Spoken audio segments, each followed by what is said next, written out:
yuko turakurikira akajya duha amafaranga ko turaca ku binyamakuru 6 akazabona kuduhemba. None ibinyamakuru 6 twabiciyeho kuduhemba yanze kuduhemba. Yanja aravuga ati ngiye kwamamaza ubuvuzi gakondo. None mfite abagore bakeya kandi navuze yuko mfite abagore icyo gihe bari 7 kuri Afrimax TV twakiye turagore 7. Muri aba bagore hari harimo 5 dukore akazi tware indangamirwa. Twarinda turi abantu 5 guhera ku mugore wa mbere kugera kuri 5.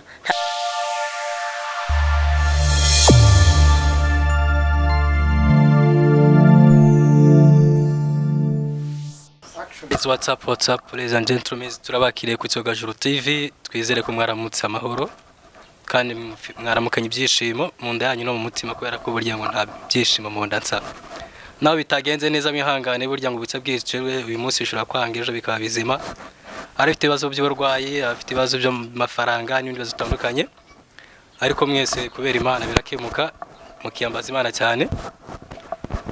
Bakunzi ba Cyogajuru TV rero twasuye mu karere ka Musanze aho twaje kureba abatumirwa bacu 2 murabona kuri kamera zacu baraza kubibwira amazina yabo. N'abadamu cyangwa se abakobwa bavuga ko bakoreshejwe n'uwitwa Sarongo Mayanja mu nyungu ziwe akabakoresha ashaka kugira ngo agaragaze ko ari umuvuzi gakondo, ariko mu by'ukuri akabasa nk'uwakoreshaga abantu mu bintu batari bazi. Baraza kubabwira. Twahera kuri umama munyegereye uri ibumoso bwanjye. Mama wakwitande? Yabanyita Mukamana Clemence. Mukamana Clemence. Avuka murenge wa Muko. Mududu wa Kamutara. Kagari ka Kivugiza. Mwamumvishe rero Clemence amaze kwibwira nahatuye. Sister bakwitande? Nitweraje na Marie Chantal nkabamvuka murenge wa Muko akagari ka Kivugiza umudugudu ni Sangano. Umudugudu ni Sangano. Clemence turahera kuri wowe.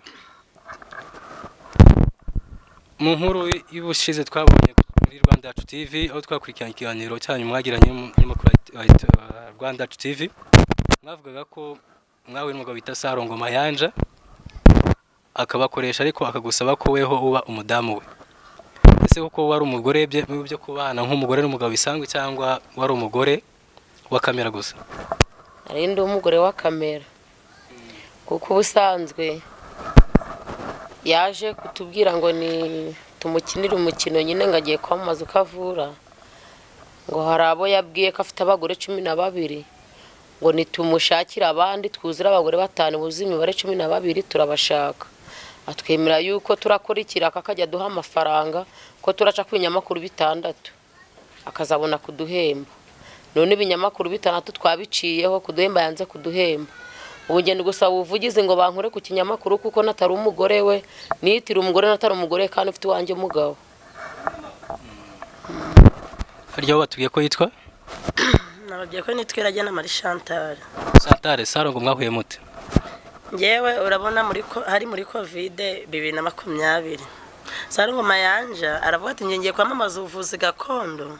None mfite abagore bakeya kandi navuze yuko mfite abagore icyo gihe bari 7 kuri Afrimax TV twakiye turagore 7. Muri aba bagore hari harimo 5 dukore akazi tware indangamirwa. Twarinda turi abantu 5 guhera ku mugore wa mbere kugera kuri 5. Ntago turi abagore. Ariko reka ndeke kwita ku bandi ngiye n'uyungu ikintu dufite twifuza dushaka kujya dukore mu bintu bye nanyungu dufitemo. Hari mu nzara tumukina ku bw'imibereho ntiyaduhembye. Ibinyamakuru byose atunyishijeho yatubwiraga ati ngiye kuzaba ikintu gifatika. Bamwe ati udafite inzu namubakira cyangwa muha imashini. N'utubonye ko twararaga amajoro tuti nta wakwanga icyo kiraka. Byatwijeje ntago ariko byagenze, ariko kubera yuko ibintu amadena dufite atana yabona icyarushaho kuba cyiza nuko yadukora mu bintu bye uko turi 2 buri wese mbese afite kuna byifuza akagumana bamwemera ko ari abagore be twe natura abagore be gusa kuva ku mugore mbere kugera kuri 5 ku wa 5 turindangamirwa nta mugore buri indangamirwa. Mama weho ubundi umwanzuro w'icyemezo kugira ngo ujye kwa Sarongo nk'umuntu wari ufite umugabo byaje gute? Kubera Covid yaratangiye biba muri guma mu rugo. Icyo gihe nta kintu twari dufite mu rugo pe. Mugabo wanjye ari umunyonzi bati n'abanyonzi no guhagarara kunyonga. mbona tubayeho mu buzima bubi. Nari ndi mu ifu volunteers mbungabunga umutekano mu Rwanda kugira abantu bambare neza udupfukamunwa. Ubwo bibaye aho ngaho bansanga mu muhanda baraza barambwira ati wowe ko habaga igihe uvugiye n'abagore bamupfumu wowe kirakiraka ntiwagikora. Uyu mumama niwe waje kumbwira mpagaze ku muhanda. Ndavuga ati kimeze gute? Ati hari uburyo turamukina ko turabagore be akatwihera amafaranga 500. Ndavuga se amafaranga muri covid ko nishonje uwaza kuyakorera. Aha mu Rwanda ko nigwa ndi gukora ubundi ko baduhembaga buri kwezi. N'undi mukorera bushake n'umukorera bushake nta kintu turi buhembwe. Ntiburetse nje kubaza umugabo nabinyemerera ndaza twigende. Nagiye kubaza umugabo wanyu muganje arambye ati ati sicyo kiraka wagikora ati kwitwa ngura umugore wa mupfumu naga ariko leta umugore wa mupfumu. Ati kwitwa ngura umugore wa mupfumu ati nabarabaga bari kukeza ku mateleviziyo barayakoreraga. Genda uyakuru yazane tuyiri mu covid tuyirire. No kuvuga ngo wagiye kuba umugore wa Sarongo umugabo yabyemeye? Wagiye kuba umugore wa Sarongo umugabo yabyemeye? Nagiye naringiye ukora ikiraka umugabo nubwo yambwiye cyo ngo ningende byageze aho ngaho yarazi ko nyine bitaranyura ku kinyamakuru yumvishe ko biciye ku kinyamakuru atangira kumika mbese nibira mwari mugiyemo ati bira ntibyemewe ati subu mama nabona yuko uri ku kinyamakuru kuko uri umugore w'umupfumu aravuga ko nabaye umupfumu. None se Sarongo mwamaranye igihe kingana iki? Sarongo mwamaranye igihe kingana iki? Dukorana niba ari nuba ngo mwebwe yari imikino ntabwo mwigeze babagore be? Ntabwo mwigeze mu abagore be yari imikino? Yari imikino ntabwo twigeze abagore. Nuba ngo yari filime mwakinaga? Yari filime twakinaga ntabwo turi abagore be pe. None se ubundi niye mpamvu mubona ko Sarongo yabakoreshaga ashaka umubare mwinshi w'abagore kugira ngo abigaragaze ko wenda afite abagore barenze 3, 5, 10? We yashaka kwamamaza yuko afite imiti yaduhaye. We yashaka kwamamaza yuko ashoboye kumvikanisha abagore akaba ari imiti yaduhaye kandi ari ntawe. Twari kiraka twaje gukina filime tugataha. Muri mwarasezeranye umushahara se? Nyina twewe akitutangiza bwa mbere yaravuze ati mufite ubuzima bubi. Ngiye mwitire ko muri abagore banje muri mwe bazi kudoda nabaha imashini utafite hatura nahamugurira ariko byarangiye muri twe nta n'umuntu aguriye n'ihene. Yari abaseze ko bazagurira n'ibibanza. Yavuze ko azatugurira ikibanza akatwubakira amazu abatagira mituweli akatwishyurira mituweli. None ibyo byose nta byadukoreye nkatwe twarihigwaga n'umurenge ubu nta n'ukuntu baturihira twitwa ngo turi abagore ba Sarongo ufite amafaranga. Sarongo tuhagana atuye gusa muri Saronora mu kagari ka Kivugiza umudugudu bakarebera muri aka karere ka Musanze n'ubundi. Yego mu murenge wa Muko. Ni hatuye nawe. No kuvuga ngo Sarongo yarabijije kazabishura birangira atabishuye. Cyari ikizere twagiranye nta mbese naretse twagiranye ikizere nawe yewe haraho nzabakura naho nzabageza nta hantu yadukuye nta yatugejeje ahubwo aho twari turi twarushije kuja munsi kuko nimba ari ndindangamirwa nkabanisha ku muhanda umuntu akakuntereta mufite umugabo w'umudogiteri kumva kari kibazo mba mfite mu mutima wanje kandi noneho nta nyungu nge mufiteho sinyekeneye kuba mu bintu bye ambabare yabinkuramo. None se kabazo kamatsiko uyu Sarongo ko nta masezerano yanditse mwagiranye uyu munsi aramutse avuze ko wenda mu buryo mwumvikanye bwo kwishyurwamo mwashira kwa mwarisuwe mwabona gihamye igaragaza ko mwisuwe nango mutisuwe? Twebwe nta gihamya twagaragaza ko twishyuye nangwa tutishyuye ariko nawe nta gihamya cyagaragaza ko yaduhaye amafaranga kandi ntayo yaduhaye. Hagati yacu nawe twagiranye ikizere nkuko wafata umukozi ukavuga genda umpingira aha ngaha mukavugana igiciro cy'amafaranga ubwo yamara kuhahinga akaza ati mpemba ndatashe isaha igeze ukamwimba gataha. Iyo ufashe uwo mukozi wa Nyakabyizi ntago mugira n'inyandiko ya resi ngo ngiye gukora ngo nsinyira kujya gukora hangano harangiza niho ndagira ute ndakwishyura urabaraza akavuga ati mpakaraka mbagare hari mu rugo mukavugana amafaranga ngamara kuvuga amafaranga amara kukabagara ukamuhemba gataha. Hari n'igihe yaharangiza avuga yabagaye nabi ntumwishyure. Ubwo rero ubwo twe nibyo twakoze ubwo twe twarahinzwe si twahembwa none ubu ntabwo tugikenera igihembo cye twe nadukure ku nyamakuru aducishijeho tuze ku munsi w'ejo. Mama ufite abana bangana? Mfite abana 4. Ntabwo se mbere ko ufata umwanzuro ushobora kuba waragize ntabwo washobora kuba waratekereje nko ku mpungenge z'uburyo wenda abana bashaka kuzafata muri societe babonye nyina baye umugore wa Sarongo nk'umupfumu kaza akemera ko ari umugore wa Sarongo kubera nyine numvishije ayo mafaranga arakuvuga ngo araduha ibyo ntago nabigize mu gwike kuko ne kuvuga ni yarampa abana bararya muri aka kanya niki umbabona kikubangamiye nanka imbogamizi maze guhura nazo nyuma yo kuve kwa Sarongo imbogamizi nahabonye nyimara kujijuka mu bwonko nuko na umugabo twaratotejanyije noneho kandi mbona ndi kubyirura mfite umwana w'imyaka 13 agiye kuba umusore mbona bizaba imbogamizi kujya yishakira umugore nabyiyo ni imbogamizi ni iki kintu ipfungo ko kubona ngo umwana wanje akumva ngo nyina yagiye mu bapfumu mama gatoya utukira aho ngaho iyo Sarongo aza ko yenda yarabishye mu masezerano mwageranye ibyo byakabaye akakanya ari kibazo ko bifiteho iyo bakabwitekereza kuri iryo pfunwe nibura uvuga iyo Sarongo aza ko yarakwisuye mu masezerano mwageranye nibura wenda umugabo ntashobora wenda kuba uyu munsi aguharasana nangwa se wenda urundi burya kubazamo no kugaragaza kushara ko waramwandagaje kubera ko utisubiza ko warisubiye nibura wenda ntashobora ko yarabiretse nyine uko nguko yaba yaratwishyuye amafaranga agaragara nari kuvuga nti mu byo nagiye gukorera ku binyamakuru nacuyemo iyi nzu niyo muri kuba mu bana banje ariko nubwo nagiye kubikorera mu by'ukuri ntabwo ndi umugore w'uyu mupfumu nubwo igisebo kirakugarukira kubera ko waguhuye n'igihombo utegeze ubona ikintu wabigiye gushaka nahuye n'igihombo kuko ibyo nirukiye ntabyo nabonye kuko n'abana banje bashobora gushaka batisimu bakayibura ku mpamvu zo kuvuga ngo nagiye he mu bapfumu ubu ntago naje mu muryango remezo ngo bandebe neza no kuvuga ngo nje kuba twara umushono ibyo turi busenge ndajya kubivuga ku mupfumu nta mwana wanje abone icyemezo mu miryango remezo ngabone batisimu nanjye ubwanje ubu sinasezerana n'umugabo kandi nariswe umugore w'umupfumu ariye ni Clemence bogamize nagize Chantal Sarongo mugenzi wacu baravuganye mubwira ko yabahereje ubufasha burimo n'imashini twasanze uri udoda ira mashini niyo Sarongo agwaye ira mashini ntabwo ari Sarongo wayimpaye ira mashini nayihawe na mbese ubwo ni umushinga waziduhaye ariko ari nyaku nizabuze zishobora kuba zaribwe babuze imashini ibiri zabaga mu murenge wa Muhoza kandi tuzibura muri imyaka yaguma mu rugo mbese muri covid ubwo rero kuba yaraje kuziyitirira ngo natereye y'abagore be kandi ntari umugore we naramwangera avaniye imashini ntabwo nayihawe n'umushinga INSP Police na UN ntabwo ari za ubwo nanze ko azifotora ngo nanze kazereka abantu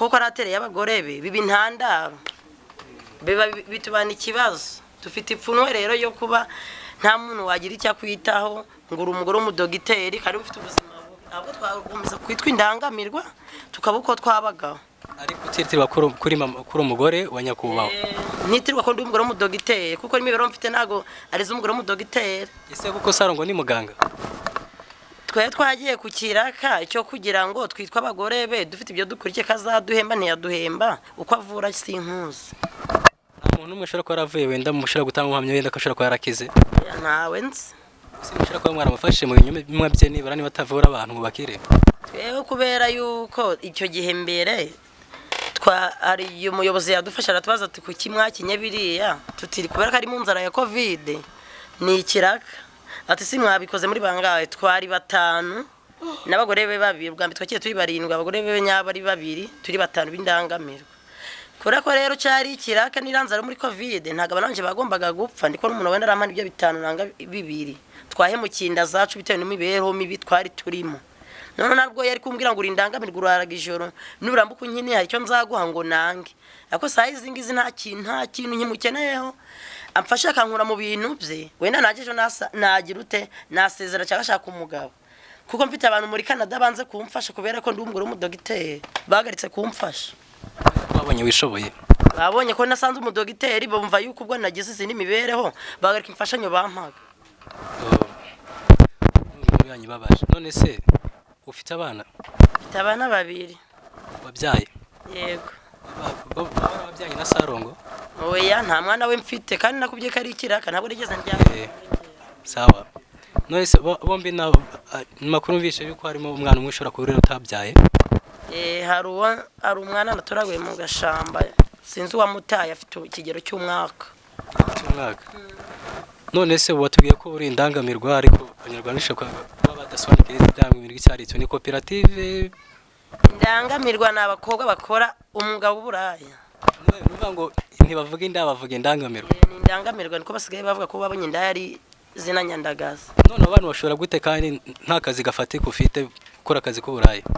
Nyine urumva imibereho zabaye mibi kubera yuko nimba naje ku muhanda umuntu akantereta akampa 2 abana banje nkabagaburira sigaye nje gutega bakakuntereta ko ndi umugore w'umudogiteri kandi ntari we. Umutima wo kwakira umwana n'ubuzima bubi nawe ndashobora kuba butakoroheye wakuye he?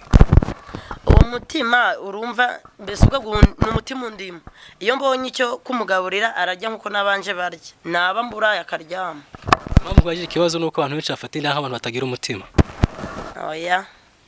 Nago indaya ari abantu batagira umutima ahubwo bagira umutima ni imibereho mibi umuntu akisanga mu buzima atatekerezaga. Nuvuga ngo baba basebya kandi burya ahantu hose haba abantu bose. Kuko n'uwamutaye ntabuzi cyakora n'icyo ari cyo. Niko ushobora kuba wifuza ntabwo ushobora kubusaba wenda nk'abantu kuri Icyogajuru TV nk'ubufasha wenda nk'umuntu nawe urera umwana atabyaye bashobora kuba bagufashamo nk'inkunga. Ikintu nabasaba nk'inkunga nuko dukora ubwo buvugizi tukareba uburyo twava ku binyamakuru abamfashaga bakongera bakamfasha. Noneho numvishe ari namakuru numvishe bari kumbwira ngo ura mwana ashobora kuba ari umusirikare witwa Karangwa Aimable ariko ngo yabuze nimero yanjye nanjye mburiye mugize icyo mumfasha nazishiraho mukaje baraduhamagara. Karangwa Aimable. Mama niki wifuza nyuma y'ikintu dukoranye wifuza ko cyakorwa?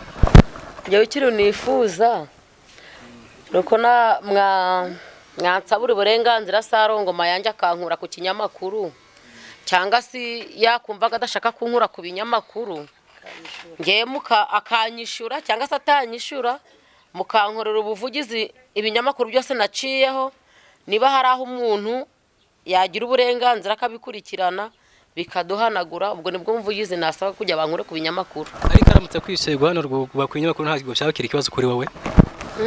Aramutse kwisuye nuvuga ngo kwirirwa ubusaba guhanagura nta kibazo byabakira ufite kuri wowe.